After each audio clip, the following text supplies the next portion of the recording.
30 years of glory. If someone were to ask me what I hope for after death, dear John, I would say only one thing: to return to heaven, because I have already lived in heaven, and not for a fleeting moment. I lived in heaven for at least 30 consecutive years. I lived in heaven because I was with God, with my son living with him, enjoying his presence, learning from him while teaching him the little I knew. But the idea that Jesus, the Son formed in my womb, was God, from the very lineage of God, or as the Greeks say, of the same divine nature, wasn't clear to me from the very beginning. Nor was it to Joseph. It was Jesus himself who helped us understand the profound meaning of what we already knew. It must be said, John, that he didn't know everything clearly from the first moment of his existence either. Otherwise, he wouldn't have been a normal boy. In him, too, the light dawned gradually. I've already told you how he began to refer to God as his Father. To our great surprise and even some fear, because this designation sounded like blasphemy to Joseph and me, who were good Israelites.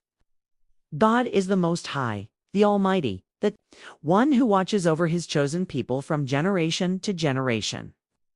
But there is a great distance between this concept and calling him Father as he did. And even more so, as my son claimed, that this fatherhood was not merely symbolic but real and exclusively his. Although he would later extend it to all of us. After that episode in the temple when he got lost and we found him explaining a new way of understanding the law to the teachers, we finally had to clarify things. Joseph and I understood that the moment had arrived and that he was ready not only to understand his origin, but also to explain his behavior and even his mission. We did so immediately. On the journey back to Nazareth, which we made alone, as the Galilean caravan was 3 days ahead, we asked him to explain more clearly why he had stayed in the temple without telling us. First, he apologized for the worry he had caused us, but assured us that it had all been a misunderstanding. He reminded me that on the day of departure, he had asked me to wait for him, as he had to urgently resolve something in the royal portico, where he had seen that the teachers of the law usually gathered to discuss. The day before, he had been listening to them intently, and I had almost had to drag him away. I did, in fact, remember him mentioning it, but I didn't imagine that this wait would be so long. With the preparations for the trip, I forgot about it, and we left believing he was with his cousins. When he noticed we were gone, he thought we would soon return to look for him. And so he spent 2.5 days staying at the house of one of the teachers with whom he was discussing. His tranquility and absolute trust in God never ceased to amaze me, especially considering his age. Once things were clarified, we wanted to know what he had said to the rabbis and teachers, what they were discussing with such interest. Jesus told his father and me that his focus had been on discovering what was essential in the law. For some Torah scholars, the most important thing was faith in God and absolute rejection of all idolatry. For others, however, the most important thing was the rigorous observance of the precepts given by Yahweh to Moses on Sinai, including the minor derived laws. There were even those who went further and referred to the survival of the people themselves and their visible structures. Among them, the temple, which, come what may, should not disappear. Jesus, as he himself told us, posed the question based on the first revelations of the prophet Isaiah, who says, "What to me is the multitude of your sacrifices, says Yahweh, if I have had enough of burnt offerings of rams and the fat of fed beasts. I do not delight in the blood of bulls or of lambs or of goats. When you come to appear before me, who has required of you this trampling of my courts? Bring no more vain offerings. Incense is an abomination to me. New moon and Sabbath and the calling of convocations, cannot endure iniquity with solemn assembly. Your new moons and your appointed feasts my soul hates. They have become a burden to me. I am weary of bearing them. When you spread out your hands, I will hide my eyes from you. Even though you make many prayers, I will not listen. Your hands are full of blood. Wash yourselves, make yourselves clean. Remove the evil of your deeds from before my eyes. Cease to do evil, learn to do good. Seek justice, correct oppression. Bring justice to the fatherless. Plead the widow's cause.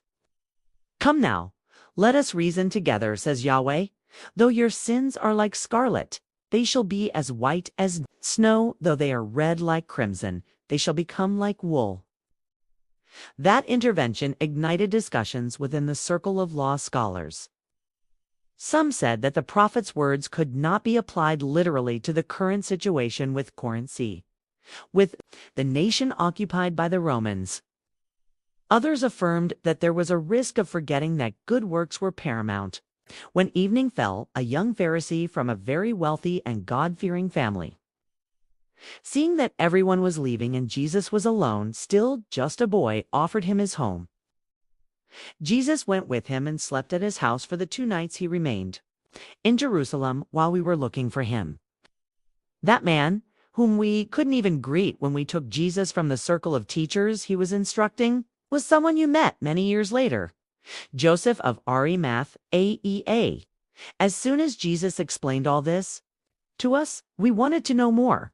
We both understood that God had already revealed to our son the most important part of his mission.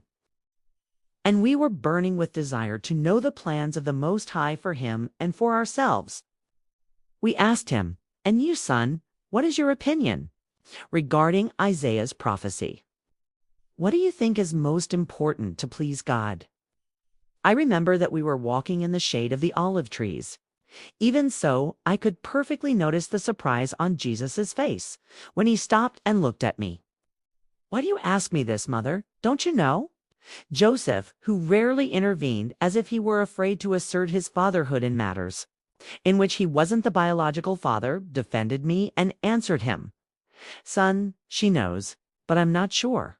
I would like you to teach me and tell me what God has revealed to you. What is the glory of God? What can man do to be more pleasing to the Most High?" More relaxed, as if the fright of my not being aware of everything he knew had passed, Jesus said, with absolute naturalness, as if everything were evident, "Hear, O Israel, you shall love Yahweh your God with all your heart, and with all your soul, and with all your might. And also, you shall love your neighbor as yourself." Joseph more learned in Scripture than I recognized the passages and asked Jesus, "These are from Deuteronomy and Leviticus, but why these and not others?" Eager to share his thoughts, Jesus replied, "Father, don't you see? The heart of God's revelation to our people isn't the law, the temple, or even meticulous observance of every legal requirement. It's love. Without love, with injustice, bitterness, hatred, envy, and all those things, no matter how many sacrifices we offer or how much we pray, God won't be pleased." "He can't be, Mother," he said, turning to me. "Isn't it true? Isn't God love? And isn't it love alone that unites us to him and allows us to be like him?" I felt my heart pound. His words resonated deeply within me, as if they held a truth I had always known but never dared to express. Overwhelmed, I embraced him, kissing his head, which almost reached my shoulders, and agreed. Then he addressed Joseph, "And you, Father, do you agree that without love, everything is an empty shell, a whitewashed tomb that looks beautiful outside but is full of death inside?" Joseph hesitated. It wasn't from ill will. Despite his immense kindness, he had been raised in the strictest traditions and clung to them.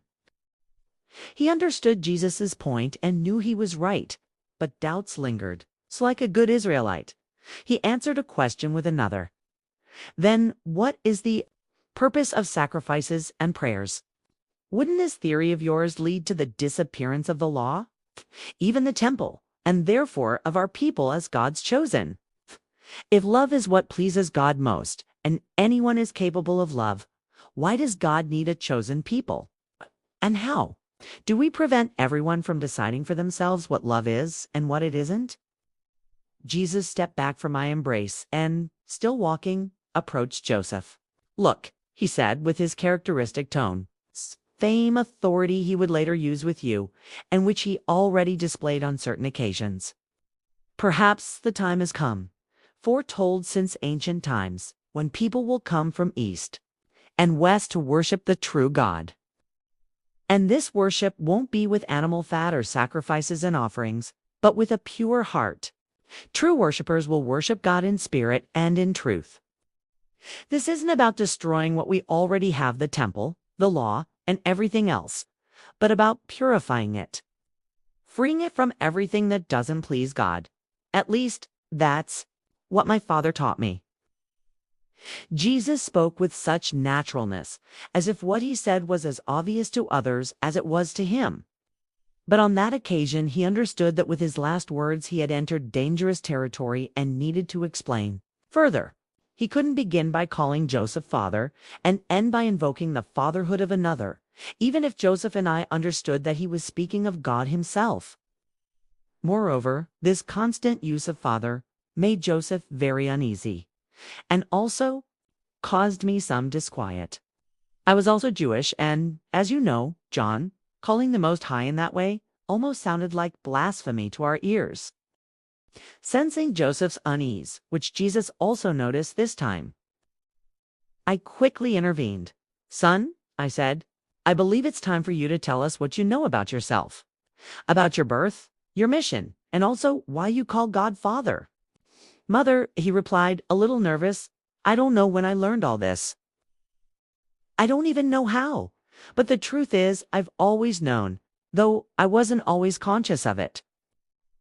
I know that Joseph, he lowered his eyes slightly, embarrassed to speak of these things in front of Joseph, because of what it implied about him, and of me, because I was a woman, isn't my true father. I know I was conceived after the angel asked you, and you consented. I also know, somehow, that this God, whom everyone calls the Most High and the Almighty, because he truly is as my father. It's my birthright. Can't feel it any other way. And those are the words that come to my lips when I think of him. He begot me. From him I come, and to him I will return. I sense there's more about me, about who I am and the task I must fulfill, but I don't yet know what it is. I also know I don't need to worry. It's as if little by little, he, my father, is showing me everything. And I know that what he shows me, I already knew, have always known. For example, what I said about love, or what I said to Grandmother Anna when Grandfather Joachim died. It's all already within me, though I don't know what this all is. But and now he turned to Joseph and took his hand. Something he hadn't done since he was a small child. "I love you very much, and I call you father because you are my father too. And I tell you that you will be blessed for generations, and in you will be fulfilled, has already been fulfilled. Prophecy Nathan made to David, from whom you descend. Your house and your kingdom will endure forever. Your throne will be established forever." With that, he embraced him. Father and son embraced as never before. I saw that all of Joseph's fears had vanished, including the discomfort with a fatherhood that wasn't his own, and which my son innocently reiterated before him without realizing he was causing pain. I also realized that I didn't have much time left to enjoy the company of that righteous man, whom I loved so much and to whom I owed so much. But that thought quickly faded as I was called by the two of them to share in their joy. As we neared our village, Joseph spoke to Jesus, his voice solemn. "Son, you must listen to what your Father in heaven teaches you, and to no one else, not even your mother or me. If we have ever said anything in our ignorance that doesn't align with what the Most High reveals to you, I advise you to be very careful, to weigh your words carefully and consider who you're speaking to. Your words caused confusion in the temple and could seem dangerous to some, especially if they resonate with young people. I'm sure they'll listen to you with fascination, as the topic of love is always appealing to those with little experience. But it greatly frightens those who know how hard life is and the commitments necessary to survive. So, don't rush. Wait until you're sure your time has come." "Father," Jesus replied, "I know you're right. I feel two opposing and powerful forces within me. One tells me prudence, and the other urges me to run, to gallop, to rush into the streets and proclaim what my heart cries out. It was the latter that won when I was in the royal portico. And that's why I couldn't help but discuss those matters with the teachers.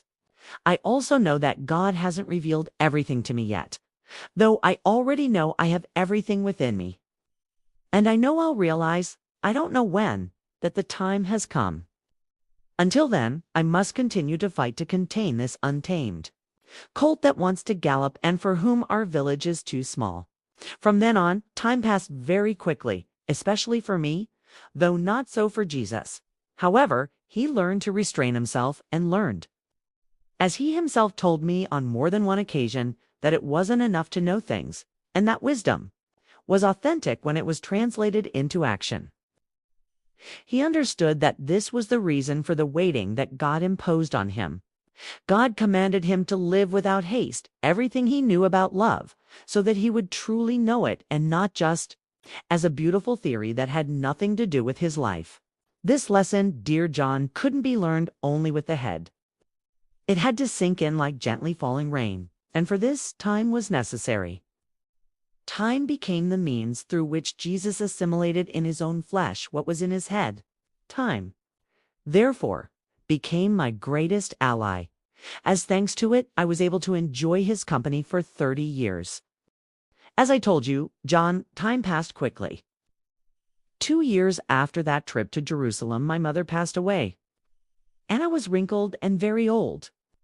She was no longer the strong woman of her youth, but she retained all the inner vitality she had passed on to me and all the love for God that her grandson spoke of. Grandmother and grandson had long conversations from which she always emerged weeping with joy. They spoke much of Joachim, and Jesus told her about life in heaven, things he wouldn't let me hear. I only know that she longed to depart, and that, when her time came, she died with infinite peace. I held one of her hands, and Jesus held the other.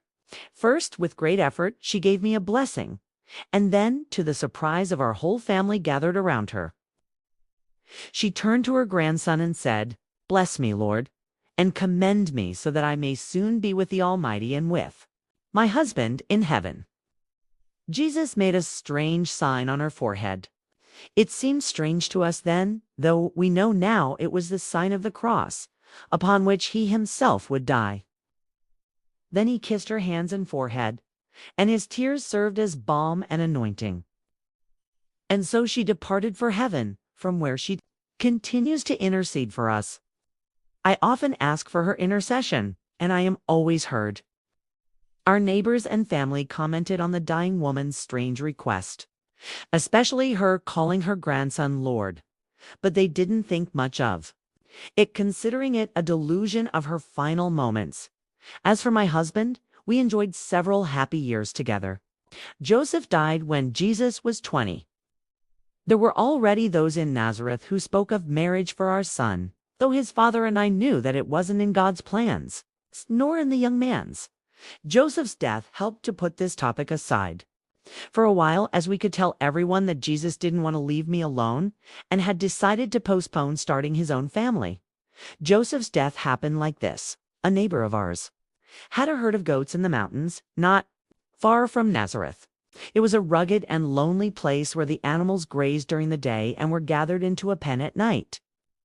Wolves roamed the herd, and so it was necessary to protect it well, both for the safety of the animals and for the shepherd who stayed with them day and night. Heavy autumn rains had damaged part of the old structure, and it was urgent to repair the damage. In the mountains, the cold was more intense than in our village, and, moreover, wild animals could enter through the cracks.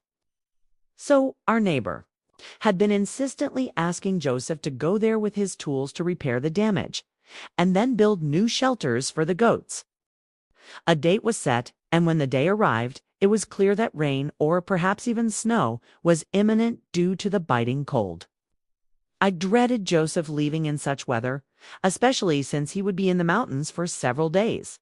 His health wasn't good, suffered from severe back pain and leg cramps. Although Jesus would accompany him to help with the work, as he always did, I couldn't shake my worry. Joseph soothed my fears with his usual tenderness, telling me I was becoming too anxious. He added that if we disappointed our neighbor, we risked losing future work, as we needed to keep our clients satisfied. The poor, he concluded, have no choice. We must accept what's offered when it's offered, and we must thank God for it. So, taking advantage of the rain-free morning, he left, bundled in a thick fur coat. Jesus went with him. They also took the donkey to carry the tools. As the work was demanding and required many implements, he said goodbye with his warmest smile to dispel my fears, and, as he always did when we parted, kissed my forehead and blessed me. I asked our son to take care of his father and keep him from getting cold. Barely 2 hours after they left, it began to rain. What was rain in Nazareth was snow in the mountains.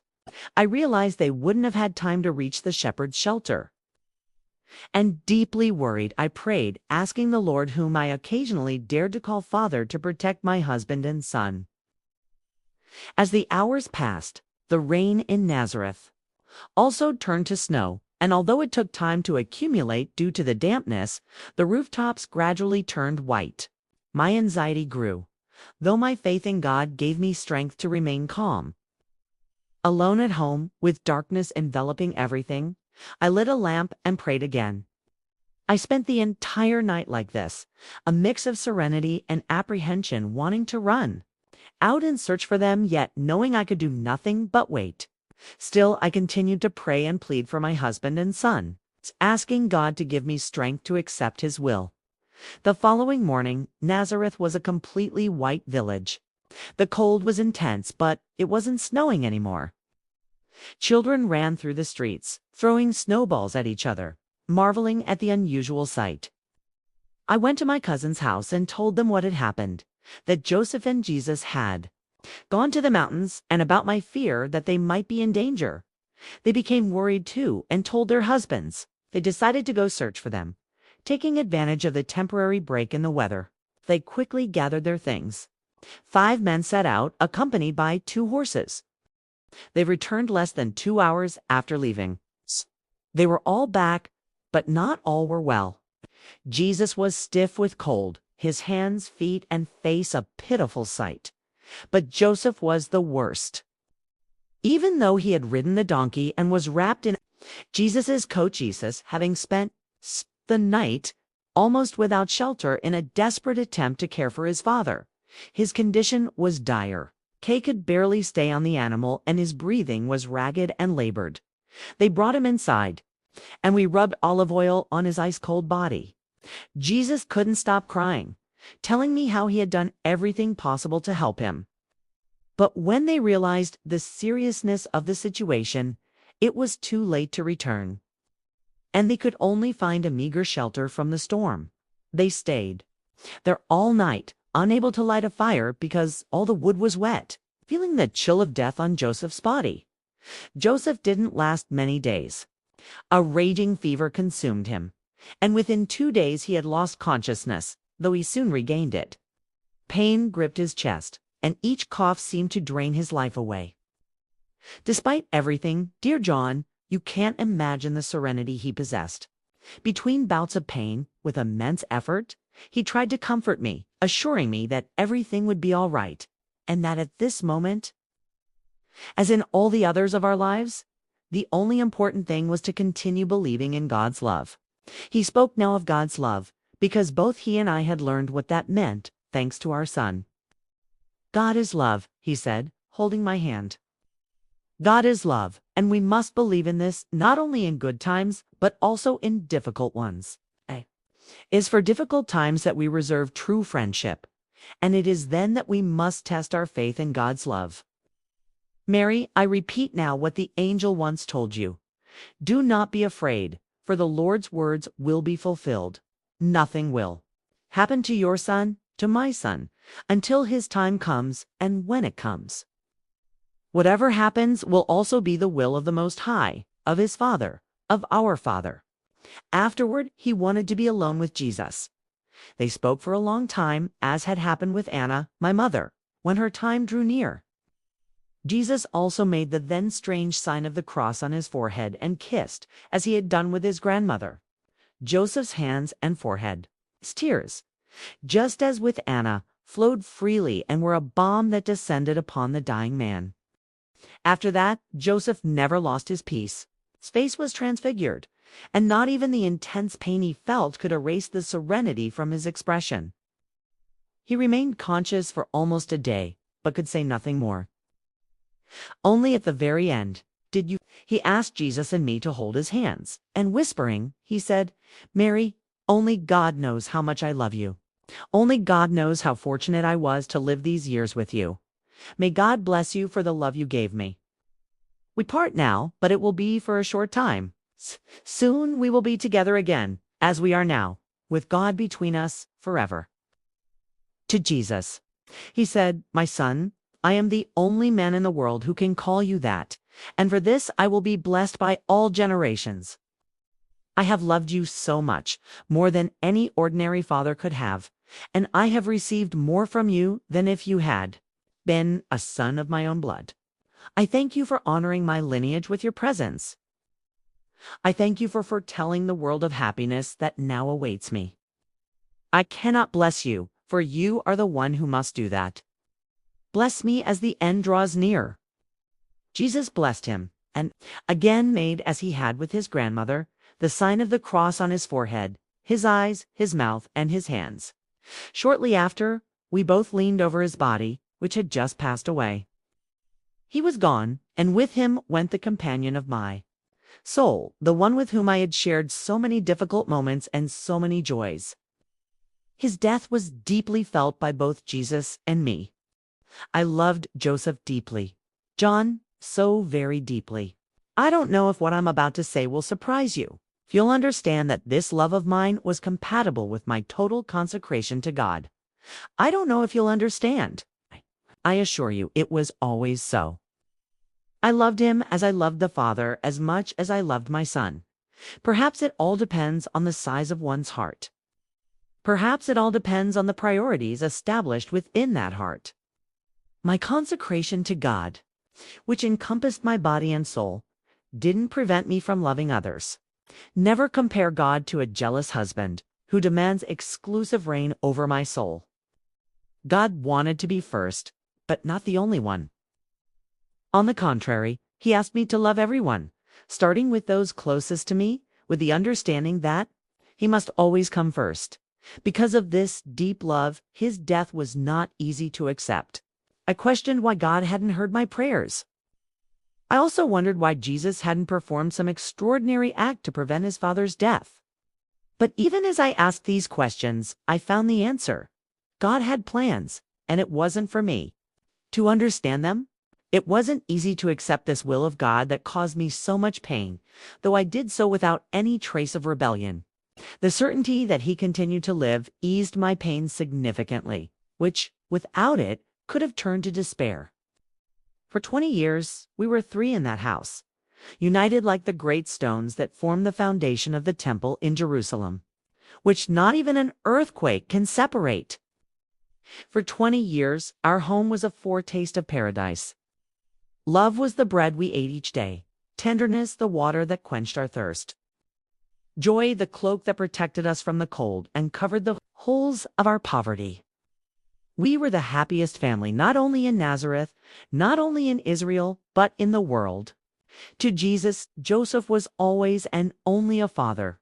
Well, not always, because from the time he was 12 after that incident in the temple, both he and I had also become disciples, while still fulfilling our roles as parents and showing our son what it meant to live under authority. Since then, I haven't ceased speaking with him for a single day.